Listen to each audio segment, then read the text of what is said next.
Assalamualaikum warahmatullahi wabarakatuh. Salam sejahtera untuk kita semua dan jumpa kembali di program Dari Nol. Kita nyantai karena ini di konten yang agak berbeda, bukan dari sosok tapi kita obrolan lebih santai. Makanya kita ada kopi, ada gorengan, gitu ya. Kita senang ya? Iya. Kabar baik? Alhamdulillah baik. Wah, kita saat ini ada di salah satu lokasi Desa Deru, Kecamatan Sumberjo, Kabupaten Bojonegoro, di mana ini yang akan digadang-gadang menjadi satu tempat wisata wahana cok brosot. Dan kapan-kapan Anda bisa hadir di sini, walaupun masih berbenah tapi asik juga. Kita bisa ngobrol banyak hal. Nah, hari ini sesuai obrolan yang kemarin, kita ingin kupas beberapa hal tentang sejarah Bojonegoro. Nah, salah satu yang ingin kita ungkap dari sebuah buku ini bisa dianggap catatan yang paling lengkap di Bojonegoro. Sejarah Kabupaten Bojonegoro menyingkap kehidupan dari masa ke masa. Ini Mas. Iya. Isinya apa? Kita mungkin lebih ini aja sih.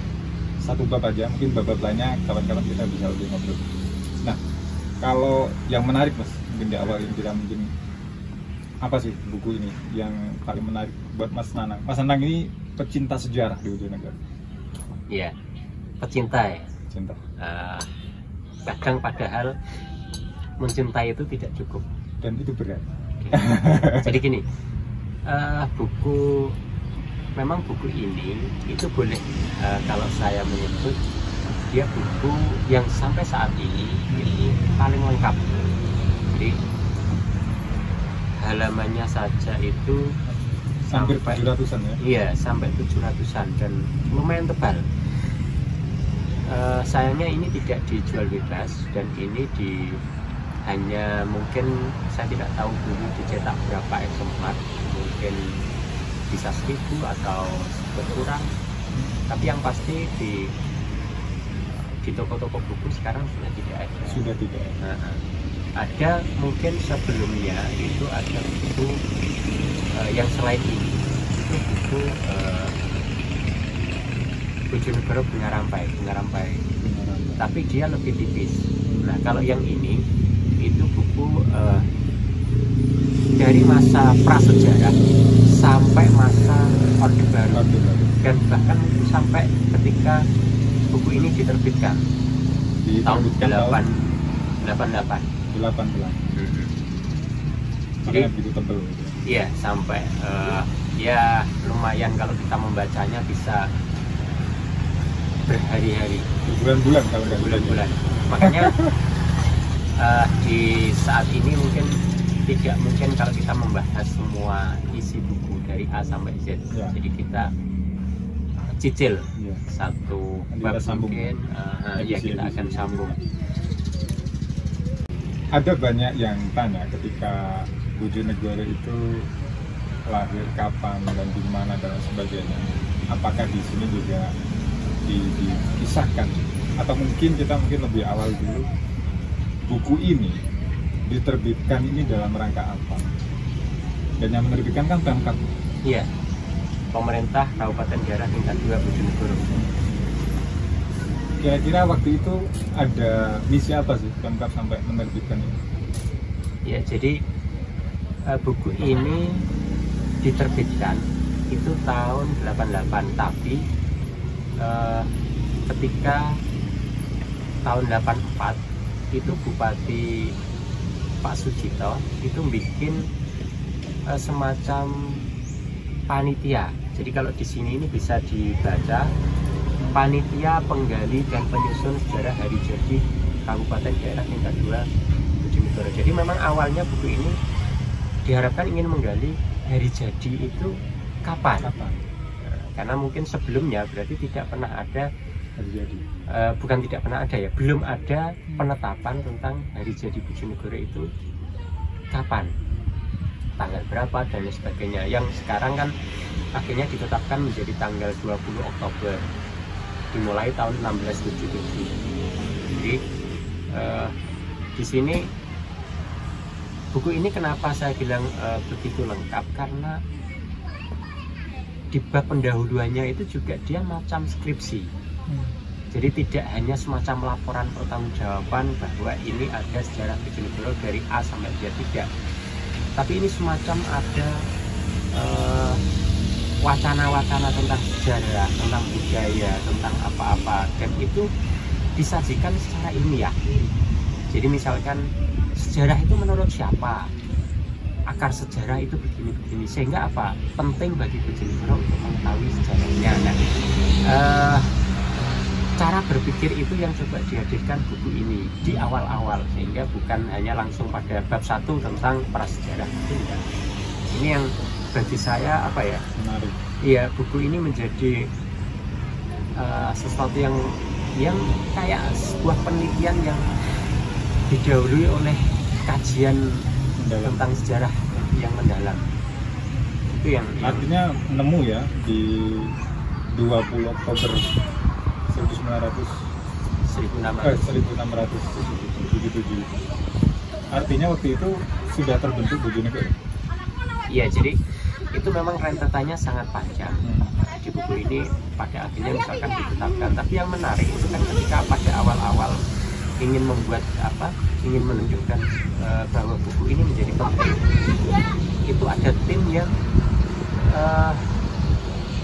ada kayak keputusan bupati SK gitu. Ya, ada SK bupati, ada timnya, dan itu semacam kajian, bahkan sampai ada yang tim itu harus ke Belanda, ke Jogja, ke Jakarta untuk meneliti data-data. Dan ini kan kalau bagi saya tahun 80-an sudah luar biasa istilahnya. Pasti biaya besar. Iya, biaya besar. Dan buktinya sampai sekarang belum ada buku yang di atas ini, menyamai ataupun di atas ini. Kok saya belum pernah menemui sampai sekarang. Berarti ini era Bupati siapa? Pak R. Sujito. R. Sujito. R ini Raden. Saya kurang paham. Mestinya gitu ya. R. Sujito. Dengan dia besar dan punya misi yang besar juga pastinya. Tapi emang ketika saat ini pun sudah jarang sekali buku ini ada. Mungkin hanya 1-2 yang punya dari koleksinya. Iya, sebenarnya banyak. Saya banyak menemukan buku ini bajakannya banyak. Bajakannya dijual online. Mungkin ini menjadi menjadi tanggung jawab bersama. Istilahnya bagaimana buku ini bisa, entah itu nanti datang dari Pemkab atau dari pemerintah sejarah atau siapapun yang katakanlah bisa menerbitkan banyak buku-buku sejarah tentang Bojonegoro. Bisa jadi ini akan didigitalisasi mungkin, atau akan dicetak ulang misalkan. Ya. Dan apakah tadi kan disebutkan prasejarah juga? Yeah. Artinya sebelum atau mungkin di era ini ya, era kerajaan ataukah era apa, Mas? Jadi Bojonegoro itu kan terbentang sejarah yang jadi prasejarah itu sampai misalkan banyak fosil di sini, banyak. Cuman itu kalau kita akan mengupas itu memang lebih bagus kalau membacanya langsung. Tapi yang satu yang menjadi menarik kalau bagi saya itu di sini juga disinggung tentang situs melawatan. Melawatan itu ada di Kalitido ya. Jadi Kalitido. Dan di situ ada ditemukan, maksudnya dijelaskan di buku ini, ada batu bata yang itu peninggalan yang diyakini banyak orang atau dipercaya itu adalah peninggalan kerajaan Malopati dengan rajanya Anglingdarma. Tapi di buku ini itu diteliti dan akhirnya disimpulkan bahwa di situ tidak ada kerajaan besar bernama Kerajaan Malopati. Jadi kesimpulannya itu adalah mungkin sebuah candi atau pemujaan, dan itu dibangun ketika era Majapahit. Kenapa? Karena daerah daerah sini Bojonegoro atau waktu itu apa Jipang. Jadi Jipang itu sangat loyal. Di kawasan ini rakyat itu sangat loyal kepada Majapahit. Salah satu penyebabnya karena di sini ini menjadi pusatnya kayu jati, dan kayu jati itu kan dipakai oleh apa kerajaan-kerajaan di angkatan perangnya pakai kayu jati, kapal-kapalnya itu, dan kapal-kapal niaga itu juga kayu jati. Jadi ya otomatis positioning daerah sini itu sangat strategis dengan potensinya sumber daya alam itu. Ya. Dan di situ tidak, akhirnya kesimpulannya ya bukan kerajaan, bukan kerajaan Malopati, tapi ya salah satu candi pemujaan terhadap Raja Majapahit. Dan saya pernah ke sana, memang ada beberapa batu bata yang memang ukurannya lebih besar daripada saat ini, mungkin lebih diameternya besar dan sebagainya, dan ada tanah emban dan lain sebagainya. Dan ini menarik karena di beberapa literatur bahasanya Bojonegoro juga sempat ini mas memproduksi cetbang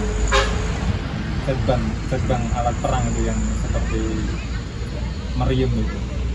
Apakah di sini juga tertulis yang kalau yang sepanjang tak baca enggak sampai segitu sih. Ya. Hanya kalau kayu jati itu menjadi apa ya, bahkan di era Demak, di era Pajang, Mataram itu kayu jatinya itu menjadi satu apa ya, satu kekuatan, artinya satu potensi yang luar biasa. Jadi memang produk unggulan gitu ya, sumber daya alam yang memang. Iya, dan tidak ada duanya, kualitasnya itu tidak ada duanya untuk kapal perang maupun kapal niaga. Dan itu ditulis di sini. Iya, lumayan lengkap kalau di buku ini. Ya, nah banyak di antara kita kadang bertanya antara peralihan. Awalnya kan bukan Bojonegoro namanya, namanya kan Raja Besi ya. Iya. Atau mungkin jauh sebelumnya ini di era Demak atau Jipang, ini kan banyak hal atau mungkin cerita-cerita yang memang kita ini masih bingung. Mulanya dari mana ini? Dari Demak dulu apa Jipang dulu? Ataukah mungkin di era berikutnya seperti Kadipaten Burno, ataukah mungkin enaknya kita ngobrol di mana dulu ini? Kalau di buku ini sebenarnya bagusnya itu dia runut itu dari tahun ke tahun. Iya, karena kalau buku ini secara umum itu misalkan dari prasejarah, terus kalau di sini disebutkan masa Madya. Dari Madya itu mulai dia bernama Jipang kan, Jipang itu mulai ikut Demak, lalu Demak ikut Pajang, lalu berganti misalkan era Mataram, dan itu satu bab. Lalu setelahnya itu era penjajahan, nanti era Jepang, era Orde Baru, nanti era. Jadi buku ini memang ya dia runut dan lumayan detail. Berarti kita mungkin kayak ini aja di era Demak aja nih, kayaknya asik juga nih. Saya ingin ketemu Joko Tingkir. Ya. Jadi dulu itu kan bernama Jipang. Jadi kalau Jipang Panoan itu udah beda ya? Beda sepertinya masa. Beda. Kalau di sini tidak pernah menyebut. Kalau Jipang Panoan itu mungkin merujuk pada nama kerajaan. Tapi nanti mungkin kawan-kawan atau siapapun yang lebih paham bisa menambahin. Tapi yang pasti di sini tidak pernah menyebut Panolan. Jadi Jipang itu kalau ini saya bawa kerpean ya, maksudnya dari, karena ini menyangkut data sejarah. Jadi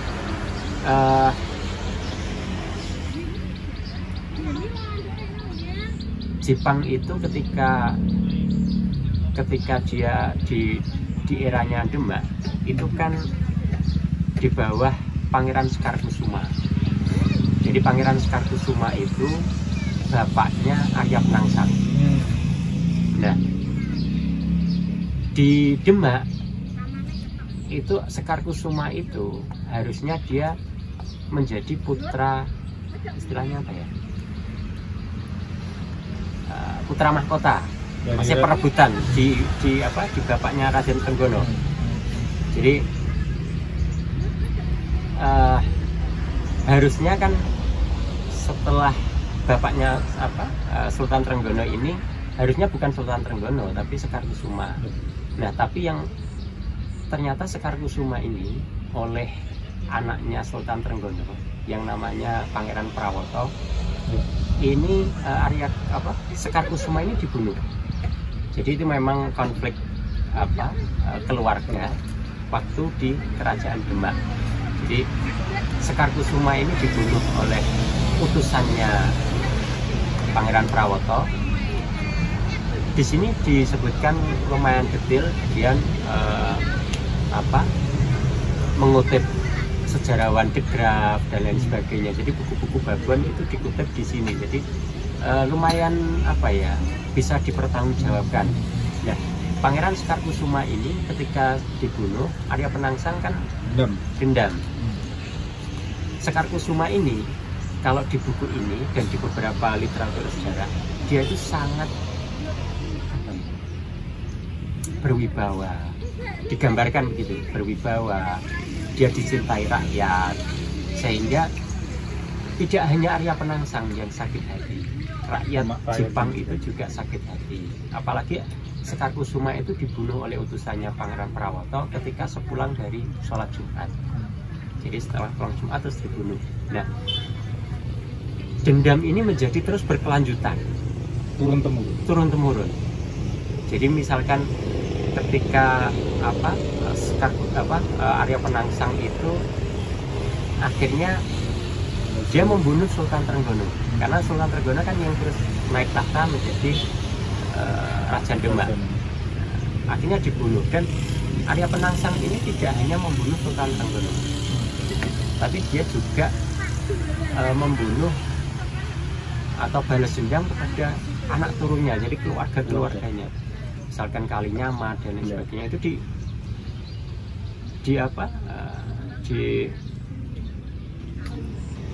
dihabisin atau dibunuh oleh Arya Penangsang. Jadi tuntutannya itu ketika semua keturunannya dari Sultan Trenggono itu dihabisi oleh Arya Penangsang. Hanya satu yang pada akhirnya akan bertahan, itu adalah Joko Tingkir, karena Joko Tingkir itu menantunya Sultan Trenggono. Nah, ketika Demak itu runtuh dan Joko Tingkir itu ada mendirikan, maksudnya dia menjadi Raja Pajang, dan harusnya Jipang itu tunduk pada Pajang.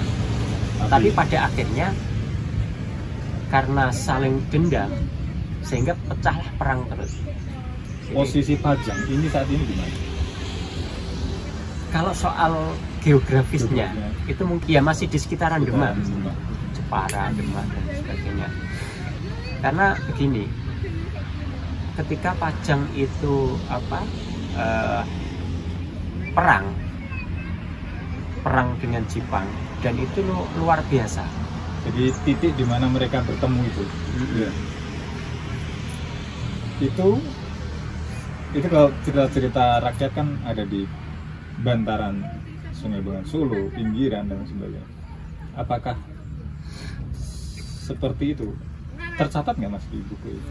Iya, jadi di buku ini ada satu, misalkan begini, pertempuran antara kerajaan Pajang, maksudnya pasukan Pajang dengan pasukan Jipang itu salah satunya itu ada di, kalau ejaannya itu Swede. Ya, Swede itu mungkin kalau bahasa kan Sudu, maksudnya di situ Swede. Bisa Sudu, bisa. Nah, di situ bisa ada kemungkinannya sudah atau Sudu. Kalau sudah di kecamatan Malo, jadi lebih barat. Lebih di barat. Kalau Sudu itu timur Purwosari. Dan Bisa. kalau di sini soalnya hanya disebut dia ada di utaranya Bengawan Solo. Berarti sudah. Karena kita kalau mau ke Sudah itu kan harus melewati Nyebrang. jembatan, nyebrang, baru muter, nanti rendeng baru ke selatan lagi. Nah itu sudah. Berarti di Sudah. Karena di sini hanya ada dua kemungkinan desa yang menjadi tempat pertempuran. Karena di situ salah satu benteng, maksudnya benteng itu nyegate pasukane Penangsang, menahan pasukannya Joko Tingkir itu di tempat itu. Jadi pada waktu itu kayak apa ya, itu juga ada klub, bukan klub, maksudnya kalau Joko Tingkir itu dibantu misalkan Ki Gede Pamanahan, dibantu oleh Kiai Juru Martani, Kiai Panjawi, sosok-sosok itulah yang dari Mataram ini ya? Iya, dia yang nanti ketika Pajang menang itu dikasih tanah namanya Mataram. Tanah pendidikan. Iya, yang akhirnya apa? Jadi Solo ini ya? Jadi menjadi kerajaan Mataram sendiri dan Demak itu digulingkan. Sehingga eranya Demak akhirnya hilang. Eranya Pajang. Eranya Pajang itu menjadi hilang lalu menjadi Mataram itu. Nah, ketika perang Pajang melawan Jepang inilah Arya Penangsang gugur.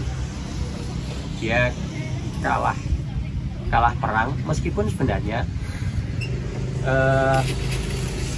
dia kan ada dua yang apa, bukan yang menjadi kayak teman diskusi mungkin kalau kita membayangkan sekarang, teman, yaitu Arya Mataram itu kalau saya tidak salah baca dia adiknya ya, adiknya apa, Arya Penangsang. Lalu ada satu patih yaitu Patih Mataun. Nah, dua orang kepercayaannya Arya Penangsang ini sering memberi nasihat, jangan perang, maksudnya berdamai saja. Tapi di sini disebutkan Arya Penangsang itu sangat meyakini kebenaran, maksudnya dia harus melawan Pajang itu adalah jalan kebenaran gitu loh, maksudnya ini harus dia lakukan. Bahkan di sini ini itu menjadi saling sengkarut apa, ketika Joko Tingkir dan Arya Penangsang ini punya guru wali yang berbeda antara Sunan Kudus dan Sunan Kalijaga. Jadi kalau Arya Penangsang itu Sunan Kudus, kalau Pajang yang Joko Tingkir itu lebih ke Sunan Kalijaga. Bahkan di sini jadinya apa ya, bisa persaingan antar jadi udah sangat kompleks kalau di sini disebutkan, sehingga pada akhirnya perang itu pun pecah. Dan konon kalau di sini disebutkan itu perang yang luar biasa, sehingga apa, kehancuran itu benar-benar ya, kota atau kadipaten atau daerah kerajaan di Jepang itu benar-benar hancur. Lalu Jepang jatuh pada, maksudnya menjadi wilayahnya Pajang itu tahun sekitar 1558. Lalu digantikan oleh adiknya itu Arya Mataram. Nah, Arya Mataram itu memerintah, artinya masih saudara dengan iya, masih terahnya Arya Penangsang. Nah, lalu ketika Ki Gede Pemanahan tadi kan mendirikan Mataram, lalu Pajang runtuh yang tahun 1558. Mataram inilah yang kemudian membawahi Jipang. Jadi Jipang itu mulai Demak, di bawahnya Demak, Pajang di bawahnya Pajang, meskipun perang terus. Lalu Mataram di bawahnya Mataram. Nah, kalau melihat di sini ya, kesannya, maksudnya kesan secara personalitinya, Arya Mataram itu orangnya seperti bapaknya, seperti bapaknya Sekar Kusuma. Jadi dia lebih santun, lebih tenang, Ya kalau Arya Penangsang itu mungkin apakah memang digambarkan seperti itu Arya Penangsang? Iya, Arya Sosok yang Penangsang itu gerusa-gerusu, kalau sebenarnya mungkin dia bukan gerusa-gerusu ya. Jadi dia punya tekad, punya keyakinan. Jadi kalau sudah keyakinan bahwa ini adalah jalan yang harus saya tempuh.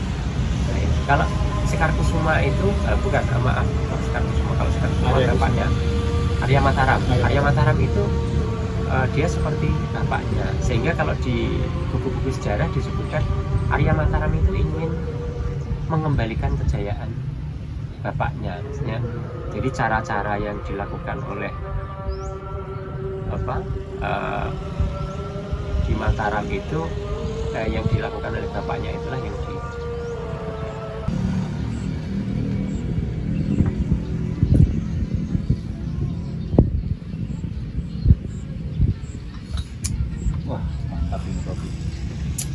Ya Mas, tadi yang sudah banyak ngobrol bagaimana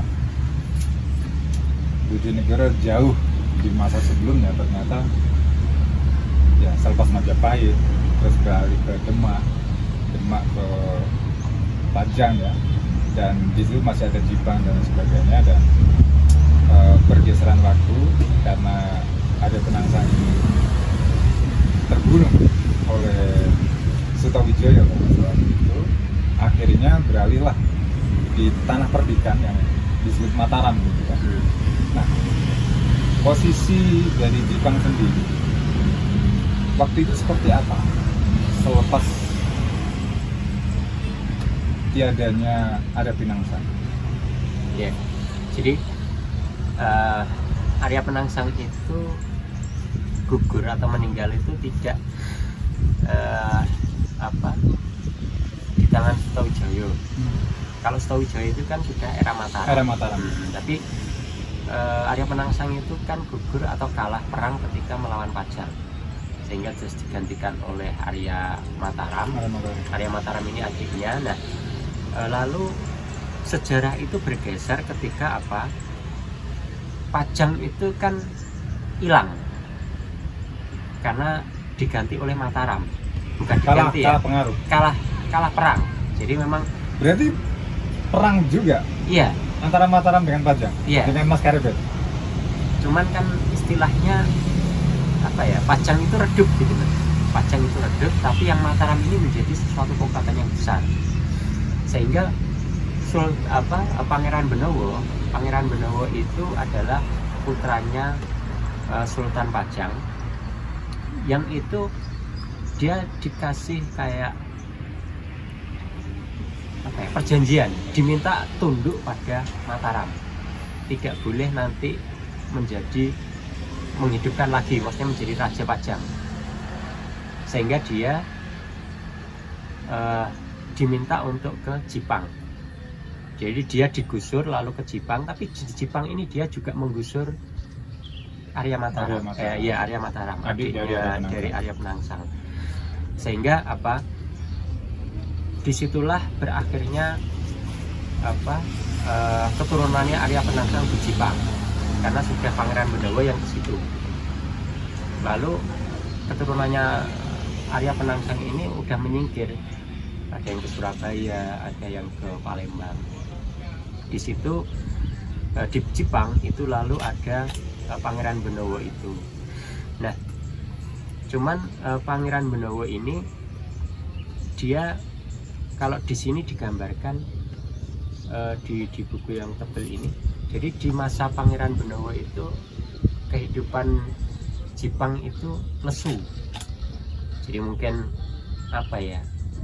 kayak tidak ada semangat untuk melakukan perubahan yang lebih baik, karena dia tekanan batin karena Pangeran Benowo itu dia harus menggusur Arya Mataram, karena hubungannya mungkin juga baik secara personal dengan Arya Mataram, tapi dia harus tunduk kepada Senopati, kepada Sutawijaya. Nah, sehingga pada akhirnya sepeninggalnya Pangeran Benowo digantikan oleh namanya Raden Jambu. Raden Jambu ini masih saudaranya Senopati. masih saudaranya Sutawijaya. Oh. Ya, jadi dia diminta untuk mengembangkan daerah Jipang ini. Hanya di sini itu tidak disebutkan. Maksudnya di sini tidak menyebut apakah Raden Jambu itu memerintah Jipang dari Mataram atau dia berkedudukan di Jipang. Dan juga tidak diketahui kapan berakhirnya masa Raden Jambu itu, sehingga lalu Raden Jambu digantikan oleh Pangeran Sukawati. Pangeran Sukawati itu sebenarnya daerah Mataram yang tempatnya kalau sekarang itu menjadi Kabupaten Sragen. Bukan Sukawati Kapas juga. Bukan, kalau di sini Sukawati itu daerah yang dekatnya Surakarta, dekatnya Solo. Antara ini ya. Jadi di sini disebutkan ya berada di kalau sekarang Sragen gitu. Itu. Nah, Pangeran Sukawati ini adalah digambarkan sebagai pribadi yang sangat anti Belanda. Jadi Mataram itu sudah berkali-kali diminta untuk hati-hati dengan VOC. Sayangnya Mataram ini kan banyak pemberontakan pada waktu itu. Karena apa? Mataram ini memang punya cita-cita besar ingin menguasai Jawa, gitu. Cita-citanya. Nah, pada akhirnya memang tidak kuasa untuk VOC itu masuk ke Mataram itu, sehingga Sukawati ini sampai akhirnya keturunannya menjadi Adipati itu tetap anti Belanda. Dan ketika Sukawati Pangeran Adipati Sukawati itu dan keturunannya itu sudah berakhir, itulah ketika masa VOC itu menguasai hampir semua daerah. Jadi Mataram itu juga sudah dikuasai oleh VOC dan beberapa kerajaan-kerajaan lainnya. Lalu disitulah awal mula Mas Tumapel itu ditempatkan di yang sekarang kita sebutnya sebagai Bojonegoro ini. Jadi tahun 1677 itu Mas Tumapel menjadi apa ya istilahnya kalau di sini itu semacam Adipati Wedono. Yang menugaskan VOC. Yang menugaskan kalau di situ hanya Susuhunan dan Company. Karena kan Mataram itu sudah kerjasama, sudah istilahnya apa ya? Menjalin banyak kerjasama secara ekonomi ataupun apa-apa itu sudah kerjasama antara Mataram dengan VOC. Nah, dan Mas Tumapel itu ditempatkan untuk menjadi Adipati. Kenapa akhirnya menjadi ditetapkan sebagai hari jadi? Disitulah mulai ada banyak perjanjian antara VOC, maksudnya company itu dengan Mataram, lalu dengan Jipang, jadi perjanjian tertulis itu. Salah satunya adalah mengubah nama kadipaten menjadi kabupaten. Jadi Kabupaten Jipang. Dan dari situlah akhirnya Bojonegoro, maksudnya hari lahirnya Bojonegoro itu ditetapkan tanggal 20 Oktober itu. Itu mulainya walaupun belum ada nama Bojonegoro. Iya.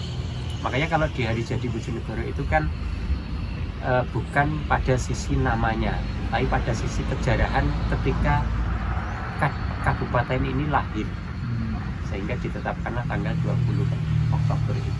Kalau nama Bojonegoro sendiri itu jauh masanya, yaitu ketika pasca Sosrojulogo 1827, karena memerintah Sosrojulogo itu kan memerintah 1827-28 1 tahun. Iya, hanya 1 tahun. Menarik ya. Artinya emang jauh dan panjang banget kalau kita ngobrolin tentang Bojonegoro. Iya. Dan sampai di sini Berarti letak dari kantor lah seperti itu bukan di Bojonegoro saat ini ya, masih ada di sekitaran daerah barat sana, atau mungkin Padangan, Jipang. Kalau soal lokasi sebenarnya kalau atau mungkin masih di Blora sana, Mas? Kalau itu kurang tahu ya. Tapi yang pasti sebenarnya Jipang itu kan hanya mungkin misalkan ya dia dipimpin oleh Sukawati yang dari, karena itu mungkin masih satu wilayah, belum ada pemekaran. Iya, tapi pusatnya sebenarnya ada di sini, maksudnya gitu loh. Misalkan Jipang itu ada di utaranya Bengawan Solo. Kita tidak bisa membayangkan sekarang apakah itu ada di Malo atau apa di pokoknya di pinggirnya. Iya, di Bengawan Solo yang itu membentang dari Ngawi sampai di sini. Kalau Bengawan Solonya kan dari Solo sana. Jadi memang apa ya, sejarah yang panjang dari ketika Majapahit sampai Mataram, sampai ketika Jipang itu menjadi kadipaten, itu menjadi kabupaten yang akhirnya menjadi sekarang disebut sebagai Hari Jadi Bojonegoro yang tahun 2021 ke 344 tahun. Oke, sudah cukup panjang menurut kita hari ini. Tapi setidaknya kita sebagai warga Bojonegoro atau mungkin bisa jadi kita keturunan siapa? Yang keturunan bapak kita ya. Sudah membuka sedikit lah. Iya. Sedikit cukup banyak karena memang ini dasarnya kita buku. Jadi ada pondasinya lah kita ngobrol ini. Saya kira itu ya Mas untuk hari ini. Mungkin ke depan kita lebih dalam lagi di eranya Raja Klesi. Iya. Eranya Sosrojilogo. Kita lihat bukunya dulu. Siap. Yang pasti mungkin apa yang tak sampaikan ada terselip mungkin keliru data ya. Jadi nanti mohon maaf bisa komen-komen boleh ya di bawah. Punya ini, aku punya nih dasar nih literasi dan sebagainya boleh. Apalagi misalkan nanti ini bisa kita baca bareng-bareng atau kita kumpulkan data-data di situ, itu menarik. Oke. Sampai ketemu lagi di lain kesempatan. Iya. Kita lebih ngobrol lagi di dalam lagi. Siap. Dengan tema-tema yang menarik tentang Bojonegoro. Apa lagi Mas? Gorengannya masih hangat. Oh ya, yang pengen dapetin kaos dari nol bisa pesen ya di 081 554 79 3036. Nanti kami kirim ke Mbak Anda. Cukup Rp80.000.